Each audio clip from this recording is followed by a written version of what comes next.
Squid game season 1 episode 2 के शुरुआत होने पर एक आदमी जो आधा जिंदा है वो अपना हाथ ताबूत से निकाल रहा होता है। रेड सर्कल मास्क वाला आदमी आता है और उस आधे फड़फड़ाते हुए आदमी की उंगलियों को कॉफिन के अंदर डाल देता है और किल ठोक कर पार्सल कर आगे बढ़ा देता है आदमी को फूकने के लिए, आदमी को आग में फूकने के लिए। आग लगा दी, आग लगा दी, आग लगा दी।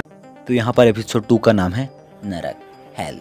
दूसरी तरफ लोगों में मातम का माहौल है। स्योंग अपनी जान बचाने के लिए सांगवू और अब्दुल भाईजान को शुक्रिया अदा करता है और तभी गेट खुलता है और उसमें सलाल सिपाही अंदर आ जाते हैं और स्क्वायर मास्क वाला बंदा गेम का रिजल्ट बताता है। आप में से आधे लोग टपक चुके हैं और बधाई हो, आपने सफलतापूर्वक गेम पार कर लिया है। 7 करोड़। कांग्रेस। लोगों की फटके फ्लावर हो चुकी थी। लोग भीड़ से निकलकर माफी मांगने लगते हैं। वो कहते हैं हम आपका सारा कर्जा चुका देंगे, प्लीज हमें बख्श दे, हमें जाने दीजिए प्लीज। सॉरी भाई, मेरे से गलती हो गई भाई। लगता है कोई गलतफहमी है। हम आपको चोट पहुंचाना या कर्ज वसूलना नहीं चाहते। मैं याद दिलाना चाहता हूँ हम आपको मौका दे रहे हैं। प्लेयर्स डर और गुस्से में फूलते हुए कहते हैं हमें बच्चों के खेल खिला रहे हो और मार रहे हो, इसके बारे में क्या कहना चाहोगे तुम? मास्क मैन कहता है हमने उन्हें गेम्स के रूल तोड़ने की वजह से एलिमिनेट करना पड़ा। प्लेयर्स की तरफ से रिस्पॉन्स मैं अब और इस खुरी खेल में नहीं खेल सकता। मास्क मैन अग्रीमेंट का पहला क्लॉज, किसी भी प्लेयर को गेम छोड़ने की इजाजत नहीं है। प्लेयर्स तुम सब मरोगे सालों, पुलिस हमारे फोन ट्रेस करते हुए यहाँ पहुंच जाएगी और तुम लोग को हमें बचा लेगी। मास्क मैन माय के चोदो मामो तेरा बहन के ए साला भून के राख देव, अगर कोई भी खेलने से मना किया तो अग्रीमेंट साइन किया था ना उसका दूसरा क्लॉज। और मास्क मैन गोली चला देता है। धाएं धाएं। सांगू भीड़ से बाहर निकलता है और कहता है अगर जनसंख्या चाहे तो क्रियाक्रम रोका जा सकता है। सही कहा ना मैंने? अग्रीमेंट का तीसरा क्लॉज। मास्क मैन रिमोट दबाता है और इनाम का राशि सबको दिखा देता है।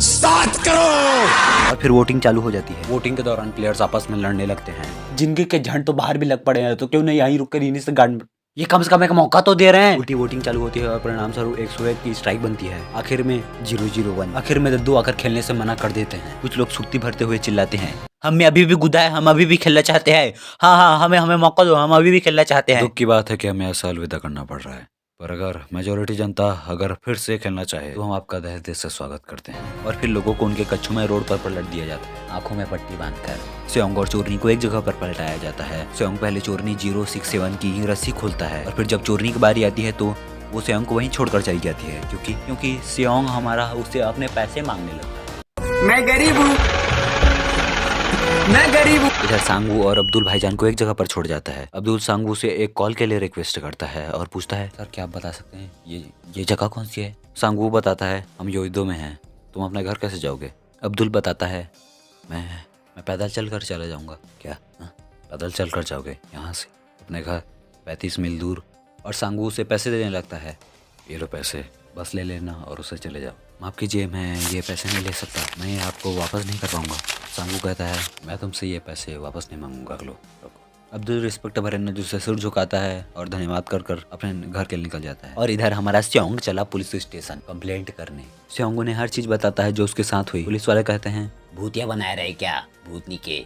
यहीं पर पहली बार हम डिटेक्टिव को देखते हैं और उसकी नज़र स्योंग पर जाती है और स्योंग को फटकार कर स्टेशन से बाहर निकाल दिया जाता है। बुढ़े आ गया सुबह से मार कर परेशान करने, बाहर जा यहाँ से, चल चल चल चल जा यहाँ से, मत दिखना नहीं आसपास वरना चालान काट दूंगा तेरा 14,000 का। स्योंग फिर से उस बिजनेस कार्ड पर कॉल करता है तो उस मोबाइल से आवाज आती है कि the number you have dialled does not exist. J number में तू कॉल करे चाहता रहा वो अस्तित्व में नहीं खे, नंबर ला चेक करा। स्योंग अपने घर जाता है तो उसके घर में उसकी मम्मा नहीं होती, तो वह बाहर टहलने निकल जाता है। वह सांगू को देखता है कि सांगू अपनी माँ को मच्छी मार्केट में छुप कर देख रहा है और फिर सांगू और स्योंग बैठकर छुट्टा मारने लगते हैं। स्योंग की जिंदगी झंडे पर वो सांगू को प्रोत्साहित करने लगता है। सांगू बता देता है कि 6 मिलियन वॉन का कर्जा है, 600 का नहीं जो दिहाड़ी पर जाकर चुका दूं। किडनी और जिंदा टट्टे भी बेच दूं तो भी नहीं चुका पाऊंगा, कैसे चुकाऊंगा, छोड़ समझेगा। इतने में स्योंग का कॉल रिंग करता है। स्योंग जल्दी से हॉस्पिटल पहुंचता है तो उसे पता चलता है कि उसकी माँ डायबिटिक है और उनका ट्रीटमेंट जल्दी ही करना पड़ेगा और ट्रीटमेंट ना होने की हालत में उनका पैर काटना पड़ेगा। स्योंग अपनी माँ से पूछता है माँ आपके पास इंश्योरेंस और बीमा तो है ना? इतना सुनते ही स्योंग की माँ हॉस्पिटल से निकल जाती हैं और दनादन रेंगते हुए बाहर निकल जाती हैं और स्योंग से कहती हैं बीमा भूल गया तू, बीमा तो तूने पहले ही बेच खाए, घर का किराया भी देना होता है, दवाई कितनी महंगी है पता है तुझे? तू तो कमाने से रहा, पैसे कहाँ से लाऊंगी मैं? माँ जाओ मत, मैं कराऊंगा तुम्हारा ट्रीटमेंट, मैं मरने नहीं दूंगा तुम्हें। माँ सुनो, माँ अब हमारा स्योंग चला अपनी माँ का इलाज कराने। और इधर साइड में कहानी में एडिशन होगी एक नई कैरेक्टर की, डिटेक्टिव हवांग जू हो, जिन्हें हम डिटेक्टिव ही कहेंगे क्योंकि बहुत सारे कंफ्यूजिंग नाम से आ गए हैं। डिटेक्टिव अपने भाई को ढूंढ रहा है और अपने भाई को ढूंढते हुए वह उसके किराए वाले मकान में पहुंचता है, जहां उसे वैसा ही बिजनेस कार्ड मिलता है जैसा कि उसने स्योंग के पास देखा था स्टेशन में। चोरनी 067 के लाइफ के भी लगे पड़े हैं और वो अपने भाई से मिलने जाती है। उनके जीवन में दरिद्रता छाई हुई है और उसका भाई अकेले रहना नहीं चाहता। चोरनी 067 उससे वादा करती है मॉम डैड जरूर आएंगे और देखना कुछ ही दिनों में हम सब साथ में होंगे। चोरनी 067 के मॉम डैड चाइना में फंसे हुए हैं और उन्हें वापस लाने के लिए उसने ये सब चोरी और घपला किया था। फिर ऊपर से ट्रैवल एजेंट का रौना नाटक, उसने वो सारे पैसे डुबा दिए। तो 067 कांगसी उसके ऊपर खौलता हुआ चाय छिड़क देती है। ये बेचारी अच्छी लड़की है यार।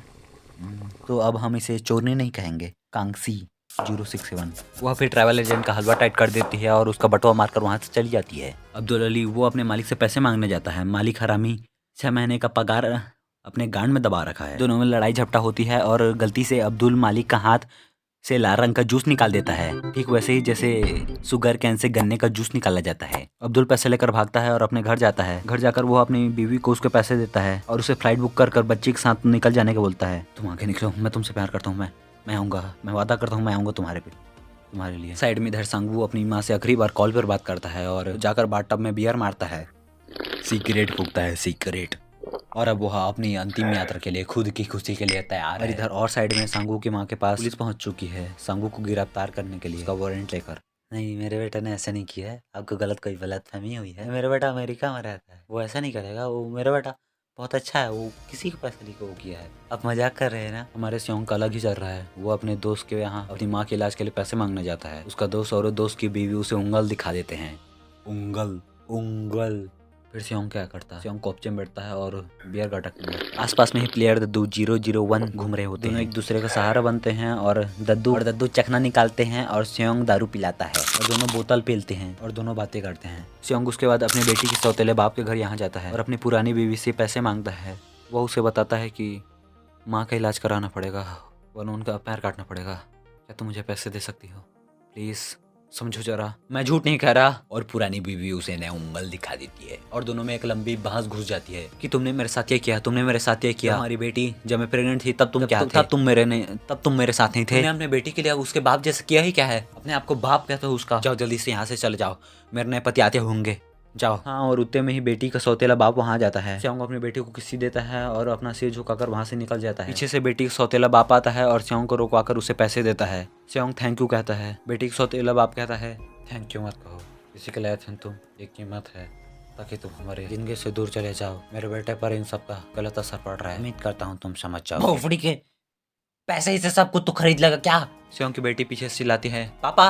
स्योंग सिर घुमाता है और पीछे मुड़कर चला जाता है। फिर अपने घर के समय मुड़ते वक्त स्योंग को डिटेक्टिव घेर लेता है और उससे पूछता है क्या तुम मेरे भाई के बारे में कुछ बता सकते हो? उसके पास भी ऐसा कार्ड था, क्या तुम मेरी कुछ मदद कर सकते हो? स्योंग कहता है देखो माफ करना, मैं भी उस हालत में नहीं कि मैं किसी की कोई भी मदद कर सकूं। स्योंग अपना सिर नीचे मोड़े दरवाजे के पास पहुंचता है तो उसे वैसे ही बिजनेस कार्ड मिलता है जो उसे पहले मिला था। सांगू भी जो मरने बैठा था उसका भी डोरबेल बजता है और उसे भी नया कार्ड मिल गया। वैसे ही कार्ड सबको मिल गए। 001 भी वही बैठकर वही सब बात कर रहा था स्योंग से। देखो मैं कैंप पर वापस जाने की सोच रहा हूँ, क्या तुम भी जाओगे? देखो वैसे भी क्या फर्क पड़ता है, वैसे मेरी जिंदगी के भी कुछ गिने पिले हुए पल बचे हैं। स्योंग, सांगवू, अब्दुल, 007, चोरनी, 101 हरामी सबको वैसे ही कार्ड मिले और सबको वैसे ही फिर से पिकअप किया जाता है। पर इस पिकअप में भी एक बार और नया पिकअप है। डिटेक्टिव भी अपने भाई की तलाश में उनके पीछा करता हुआ निकल पड़ा है। गेम्स डिटेक्टिव के नज़र में आने वाले हैं। हाँ, तो दया दृष्टि दिखाओ और सब्सक्राइब, क्योंकि मैं ऐसे ही और वीडियो लाते रहूँगा। प्लीज़ सब्सक्राइब कर दो। सब्सक्राइब। सजेशंस और फीडबैक न मारना मत भूलना कि तुम्हें क्या चाहिए। सायोनारा, दंते बायो।